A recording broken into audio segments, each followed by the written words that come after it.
嘉靖年间，建宁城丢了1000两官银，府衙搜了3天，连个影子都没见着，道台一点风声都没漏。当天夜里，他一个人摸进庙里，钻进香案底下藏好，等着。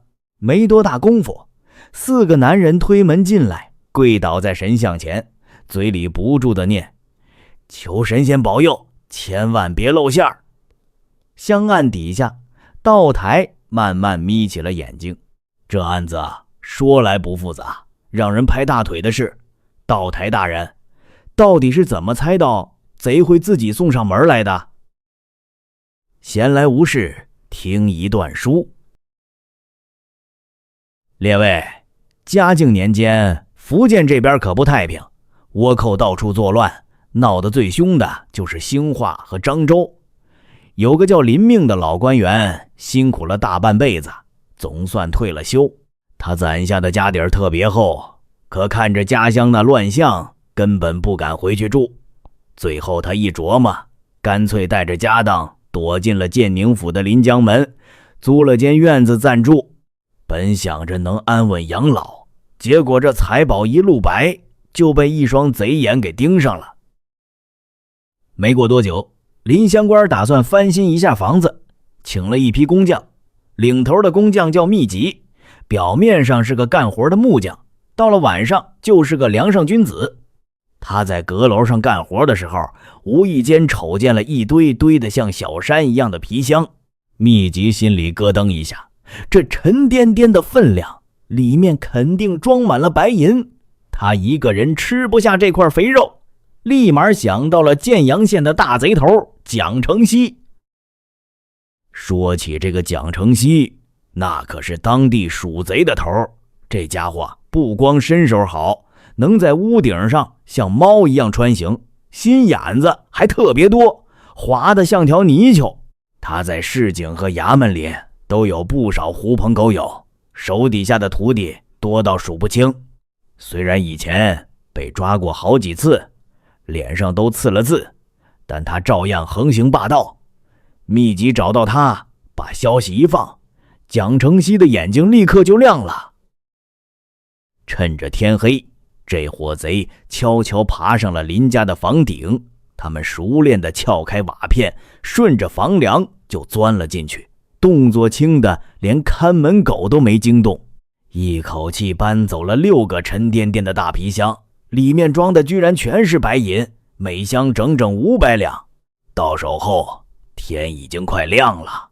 蒋承熙这人贼精贼精的，他知道这么多银子一露面，目标太大，肯定被官府盯死，于是提议先找个地方把赃物埋起来。这群贼趁着夜色，把皮箱埋到了同伙乔玉家的床板底下。第二天一大早，林乡官起床去阁楼一看，心都凉了大半截。原本堆箱子的地方空空如也，屋顶上还露着大光，他急得差点晕过去，这可是他一辈子的养老钱呐！他连滚带爬地跑到建宁道台衙门，直接递了一张告状纸，说自己辛苦积攒的1000两白银一夜之间全没了，求大老爷救命。当时的道台大人名叫淑芬，那可是个断案如神的主儿。他看完诉状，立马把本府和县里的巡捕全招了过来，劈头盖脸就是一顿训。舒大人直接给他们下了死命令：林乡官丢了这么多银子，说明你们平时巡逻就是在偷懒，限你们5天时间，必须把贼给我抓回来。要是办不到，你们这身皮也就别穿了，统统卷铺盖走人。捕快们一听叔爷发火，吓得魂飞魄散。回到衙门，他们把火气全撒到了手下的快手身上，威胁说3天抓不到人就直接打死。这些捕快疯了一样在城里搜查，把那些有案底的惯犯家翻了个底朝天，可连一丁点银子的影子都没见着。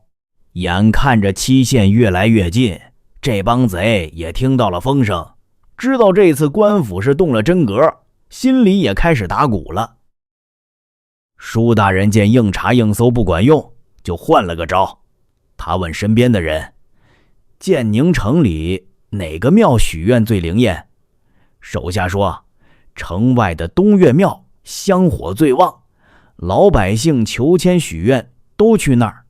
舒大人心里已经有了盘算，他暗地里派了20个亲信守在城里各大灵验的庙宇门口，叮嘱说，只要看到有人大半夜来许愿求神保佑平安的，立刻盯紧了，统统带回来审问。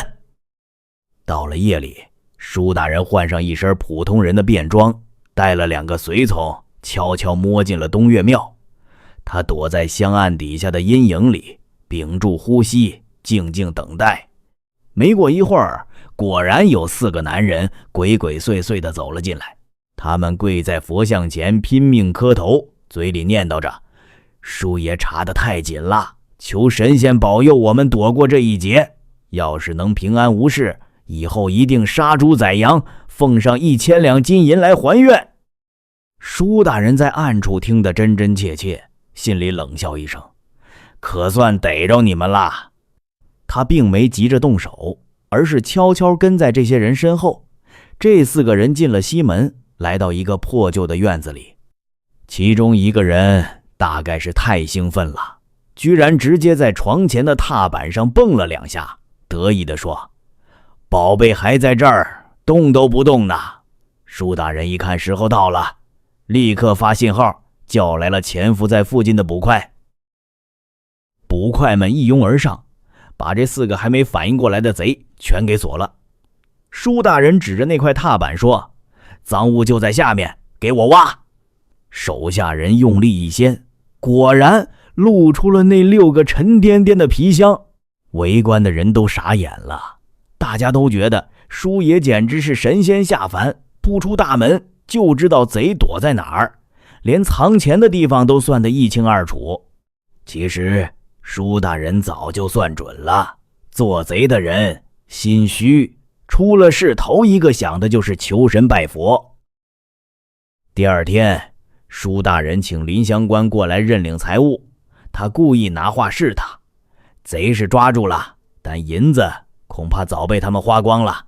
林乡官急忙说，只要抓到贼就好，银子能追回多少算多少。舒大人又逗他，你状纸上写丢了1000两，我看这些贼可不像能偷到这么多钱的人啊。林乡官当初怕官府不上心，故意少写了2000两，这会儿骑虎难下，只能咬死说就是1000两。舒大人拿开其中2个箱子，林乡官一看，这正是自己的东西，钥匙一插，咔嗒一声全开了，里面整整齐齐码着1000两白银。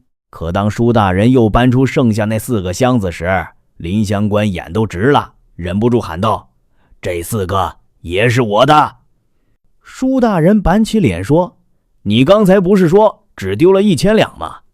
怎么现在又冒出3000两来了？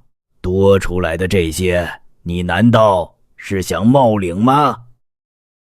林乡官羞得满脸通红，这才说出实话，原来他是怕财多招祸，也怕官府不相信一个退休官员有这么多钱，所以才少报了。他赶忙说，愿意拿出2箱银子送给舒大人当辛苦费。舒大人哈哈大笑，一摆手，没要，案子判得干净利落，主犯蒋承熙是老惯犯，直接判了死刑。那个引路的木匠、秘籍和藏赃的乔玉也都没跑掉，统统被关进大牢。至于这个大贼头蒋承熙，最后下场更惨，后来赶上军队要造舰抵御倭寇，有人建议拿死刑犯来试剑，说这样剑才有力气。舒大人准了，把蒋承熙绑到刑场上，让士兵们轮番射箭。这个曾经横行一时的蜀王，最后被射成了刺猬。舒大人这案子不费一刀一棍，就靠着贼人心里那点怕，把事儿给办成了。打那以后，建宁府的老百姓提起这事儿，没有不竖大拇指的。闲来无事，听一段书。